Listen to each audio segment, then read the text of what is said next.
মানববন্ধনে যারা এসেছেন এবং যারা মাঠ পর্যায়ে কাজ করছেন, আমার লবণ চাষী ভাই ও বোনেরা, আমরা আপনাদের পাশে আছি। জাতীয় নাগরিক পার্টির পক্ষ থেকে আমি ছোটরা থেকে শুরু করে আমাদের উপকূলবর্তী যেসব জায়গায় লবণ চাষ হয় সেই সব জায়গায় সরাসরি ভিজিট করেছি। সেখানে গিয়ে আমার চাষি ভাইদের সাথে কথা বলেছি। তারা আমাকে জানিয়েছেন এইবারের ঈদে তারা একটি নতুন জামা কিনতে পারেনি, কারণ প্রতি বছর যেখানে লবণের মন প্রতি 400 থেকে 600-700 টাকা পর্যন্ত বিক্রি করেছে, সেই একই লবণ এইবার মন প্রতি মাত্র 180 থেকে 200 টাকা। এই বিপুল পরিমাণ লবণের দাম দর পতনের পিছনে তারা একটি সিন্ডিকেটকে দায়ী করছেন। যে সিন্ডিকেট থেকে শুরু করে বাঁশখালী পর্যন্ত আমার মেহনতি কৃষক ভাইদেরকে ঠকিয়ে দ্বিগুণ দামে, 10 গুণ দামে, 100 গুণ দামে, 200 গুণ দামে পর্যন্ত বিক্রি করছে।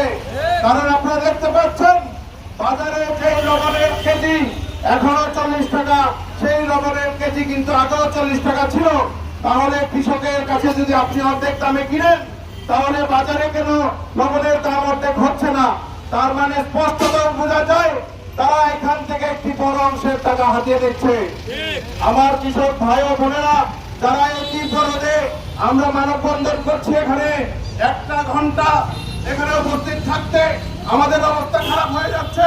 সেখানে আমার কৃষক ভাইরা মাসের পর মাস এই রোদে পড়ে লবণ উৎপাদন করছে, কিন্তু লবণের ন্যায্য মূল্য পাচ্ছে না।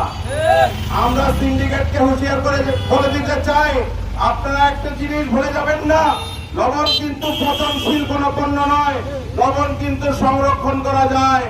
আমাদের বাঁশখালীর কৃষক থেকে শুরু করে কক্সবাজার পর্যন্ত লবণ চাষিরাও কিন্তু পাল্টা সিন্ডিকেট করে তুলবে। একটা টুকরা লবণ এই সিন্ডিকেটের কাছে আমরা দিব না যতক্ষণ পর্যন্ত না আমরা পূর্ণ মূল্য পাবো। সুতরাং আমরা তাদেরকে হুঁশিয়ারি জানাতে চাই, কৃষকদের পাল্টা সিন্ডিকেট করে তোলার আগে তাদেরকে ন্যায্য মূল্য দিতে হবে।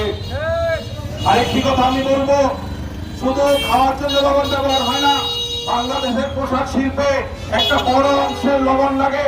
সেই লবণের যোগানদাতা আমার বাঁশখালীর এই মেহনতি মানুষগুলো। এই মেহনতি মানুষগুলোর উৎপাদিত লবণ দিয়ে কিন্তু আপনার কলকারখানা চলছে, রেমিটেন্স আসছে।